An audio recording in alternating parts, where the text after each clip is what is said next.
Warsaw Ghetto, 1942. 450,000 Jews are imprisoned in 1.3 square miles, more than 7 people per room. Disease is rampant. Starvation is systematic. The Nazis are beginning deportations to Treblinka death camp, 5,000 people per day. Inside this hell, a 32-year-old Polish Catholic social worker named Irena Sendler makes a decision that could get her tortured and executed. She's going to smuggle Jewish children out. Not a few, hundreds, thousands if possible. She'll hide babies in toolboxes, smuggle toddlers through sewers, sedate children and carry them out in coffins. She'll forge documents creating new identities. She'll place children with Catholic families and orphanages, and she'll keep a list, buried in jars under an apple tree, with every child's real name, so families might reunite after the war. For 18 months, Irena will save 2,500 children. Then the Gestapo will catch her. They'll torture her, break her legs, her feet. She won't talk. She'll survive. And 70 years later, the world will finally learn about the quiet hero who saved more Jewish children than almost anyone else in the Holocaust. February 15, 1910, Warsaw, Poland. Irena Stanisława Krzyżanowska is born. She grows up in a progressive Catholic family. Her father, Dr. Stanisław Krzyżanowski, is a physician who treats poor patients, including Jews, often for free during a typhus epidemic. Other doctors refuse. He doesn't. When Irena is 7, her father dies of typhus, contracted from patients. But his example shapes her life. Help those who need it, regardless of consequences. Irena enrolls at University of Warsaw, studying Polish literature. She joins socialist and progressive groups. She opposes ethnic segregation of Jewish students, actively, vocally. She's suspended from university for 3 years for this activism. Eventually, she completes her degree. She becomes a social worker, perfect profession for her compassion and determination. She marries Mieczysław Sendler. She becomes Irena Sendler. The marriage will later fail. They divorce in 1947, but she keeps the name. It's the name that will become legendary. September 1st, 1939. Germany invades Poland. World War II begins. Within weeks, Poland falls. The Nazis occupy Warsaw. For Polish Jews, life becomes nightmare. October 1940. The Warsaw Ghetto was established. The Nazis wall off a section of Warsaw, 1.3 square miles, and force all Warsaw Jews inside. 450,000 people crammed into space meant for 50,000. It's suffocation. Families of 10 share single rooms. Food is rationed to starvation levels, officially 184 calories per day. A human needs a little 2,000. Disease spreads. Typhus, tuberculosis, dysentery. People die in the streets. Bodies pile up faster than they can be buried. The Nazis claim it's quarantine, protecting Poles from Jewish disease. Really, it's slow genocide, making Jews die from natural causes before moving to faster methods. Irena Sendler works for Warsaw's social welfare department. Her job involves inspecting sanitary conditions. This gives her a pass to enter the ghetto, officially to check for disease outbreaks. But Irena has another purpose. She's smuggling food, medicine, money. Small amounts hidden in her clothes, her bags. She risks immediate execution every time she crosses the checkpoint. The Nazis shoot people for less. But Irena sees the children, starving, dying. She sees mothers holding dead babies, too weak to cry anymore. She sees children alone, orphaned, no one to care for them. And she decides, I have to save them. Summer 1942. The Nazis begin mass deportations from the ghetto. They call it resettlement to the east for labor. Really, trains go directly to Treblinka death camp. 5,000 to 7,000 Jews deported daily. Parents realize what's happening. They beg Irena, "Please take my child. Please give them a chance to live." It's an impossible choice for parents. Hand your child to a stranger, probably never see them again, but at least they might survive. Keep them, and you all die in gas chambers. Parents choose life for their children. Irena begins organized smuggling, not just food anymore. Children. Living, breathing children who must be silent, must trust strangers, must leave their parents forever. She joins Zagota, the Polish Council to Aid Jews. It's an underground organization of Poles helping Jews. It's one of only 2 organizations in occupied Europe specifically created to save Jews. The other is in the Netherlands. Zagota provides resources, money, safe houses, forged documents. Irena leads the children's division. The smuggling methods are diverse, creative, desperate. Toolboxes in suitcases. Babies are sedated, placed in toolboxes, covered with tools. Workers carry them past German guards. The baby must not cry. If discovered, everyone dies. Irena, the child, anyone involved. Sewers. Older children crawl through Warsaw's sewer system, dark, filthy tunnels filled with waste. They wade through sewage for hours, guided by resistance members. They emerge on the Aryan side, covered in filth.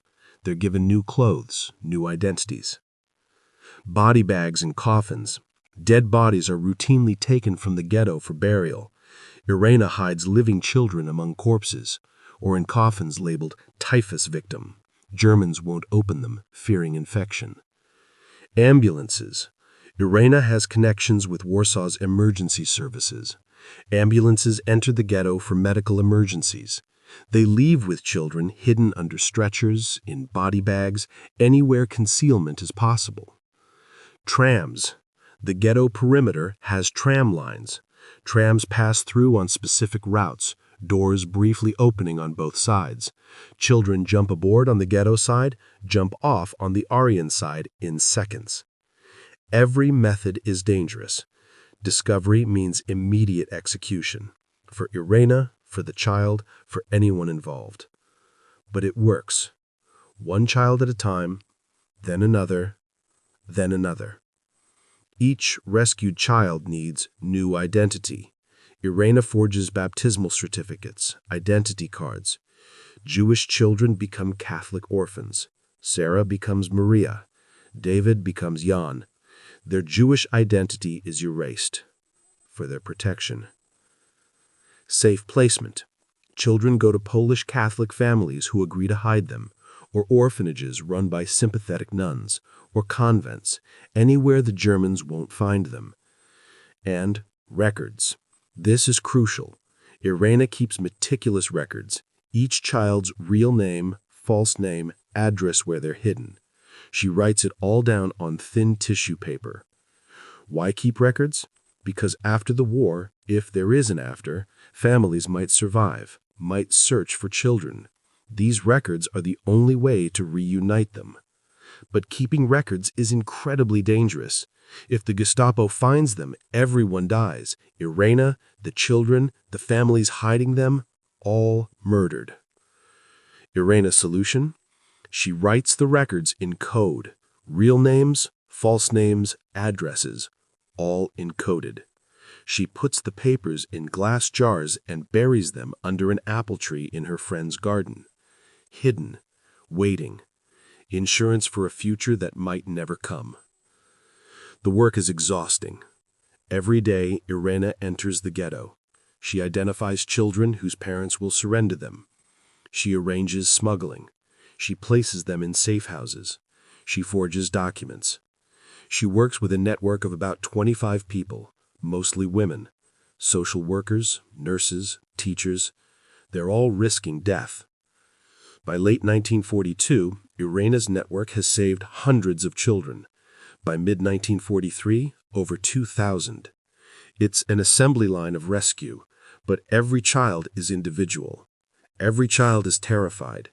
Every separation from parents is traumatic. Irina will later recall, those scenes over the separation of mother and child were heartbreaking. The mother knew that she would not see her child again, and the child could not understand why her mother was giving her away. Some parents change their minds at the last moment. Can't do it. Can't give up their child. Irina respects this. She never forces. But most parents choose hope. They give their children to Irina. They watch them disappear into toolboxes, sewers, coffins. They die knowing their children might live. October 20th, 1943, 3 a.m., Irina's apartment in Warsaw. Gestapo agents pound on her door. They've been investigating. They know Irina is involved in underground activity. They don't know specifics, but they know enough. Irina is arrested, taken to Gestapo headquarters, Pawiak prison. The interrogation begins immediately. Who are you working with? Where are the Jewish children? Who are the families hiding them? Give us names, addresses, everything. Irina refuses. I don't know what you're talking about. The Gestapo doesn't believe her. They torture her. They beat her.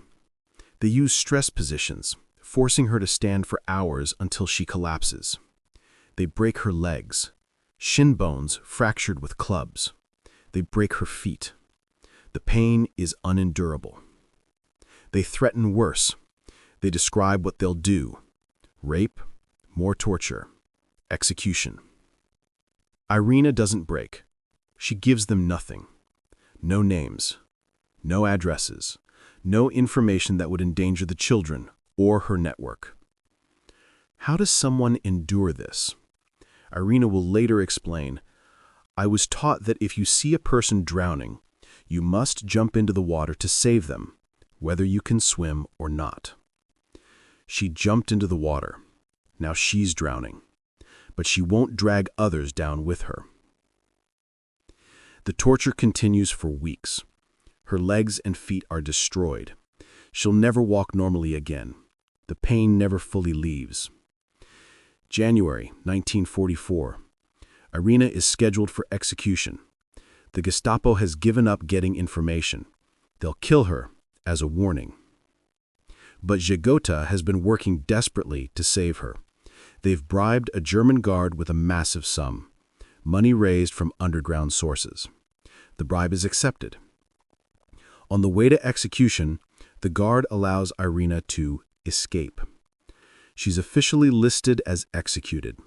Her name appears on public execution lists, but she's alive, hidden by the resistance. Irina spends the rest of the war in hiding.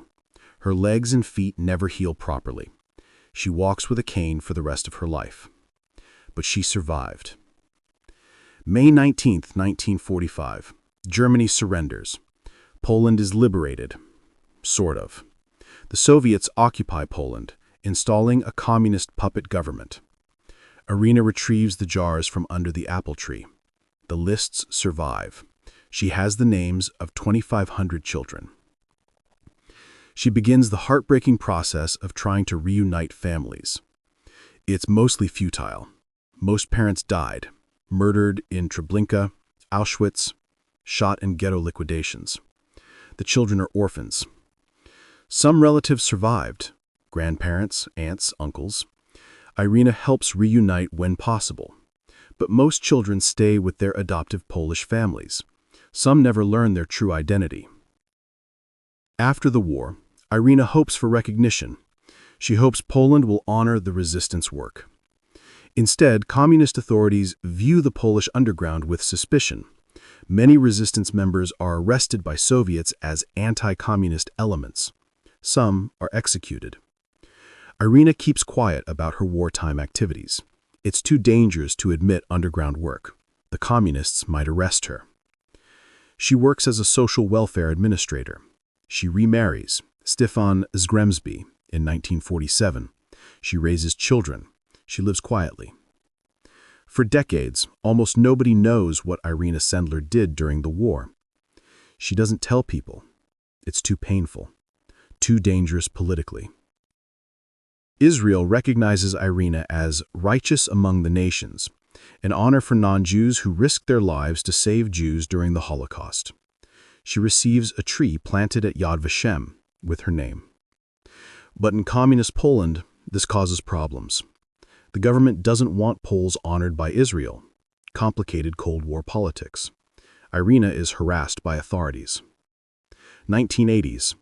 Poland's communist regime weakens. Solidarity movement emerges. Eventually, communism falls in 1989. Finally, Poland can honor its heroes.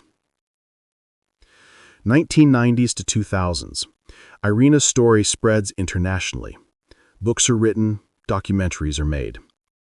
A group of high school students in Kansas, non-Jewish American girls, discover Irina's story. They create a play called Life in a Jar about her rescue efforts. The play tours internationally, bringing Irina's story to millions. Pope John Paul II sends Irina a personal letter honoring her work. Irina is nominated for the Nobel Peace Prize. She doesn't win. Al Gore wins for climate change work. But the nomination brings global attention. Poland awards Irina the Order of the White Eagle, Poland's highest honor. May 12, 2008. Irina Sendler dies in Warsaw at age 98. Her funeral is attended by Polish dignitaries, Holocaust survivors, Israeli officials, people from around the world. She's buried with full honors. But her greatest memorial isn't statues or awards. It's the 2,500 children she saved and their descendants. Those 2,500 children survived the war. Many immigrated to Israel, America, elsewhere. They married, had children. Those children had children. Today, an estimated 6,000 people are alive because of Irina Sendler. Her legacy is measured in generations. Some of the saved children never knew Irina saved them. They grew up thinking they were Catholic Poles. Only decades later, sometimes after adoptive parents died, did they learn the truth, that they were Jewish, that a woman named Irina Sendler smuggled them from the ghetto as babies. The reunions are emotional beyond measure. Elderly people learning their true identity, discovering siblings they never knew existed, connecting with distant relatives, all because Irina kept records in jars under an apple tree. Irina's story teaches profound lessons. Ordinary people can do extraordinary things. Irina was a social worker, not a soldier, not a spy, just someone who saw suffering and couldn't look away. Small acts compound. Irina saved one child, then another, 2,500 times. Each individual act was small. Together, they saved thousands of lives. Courage looks different than we expect. Irina didn't fight with weapons. She fought with compassion, paperwork, and sheer stubbornness. She refused to accept that children should die just because they were born Jewish. Some victories are silent. For 60 years, almost nobody knew what Irina did. She didn't seek recognition. She just did what she thought was right. The world eventually learned, but she would have done it anyway. Today, there are memorials to Irina Sendler in Warsaw, Israel, and other countries. Schools are named after her. Books tell her story. But the real memorial is every descendant of those 2,500 children. Every person alive today because Irina refused to be a bystander. When asked after the war why she risked her life, Irina gave a simple answer. Every child saved with my help is the justification of my existence on this earth, and not a title to glory. She didn't want glory. She wanted children to live. 2,500 children did, because of her. Rest in peace, Irina Sendler. The 6,000 plus people alive today because of you are your eternal monument.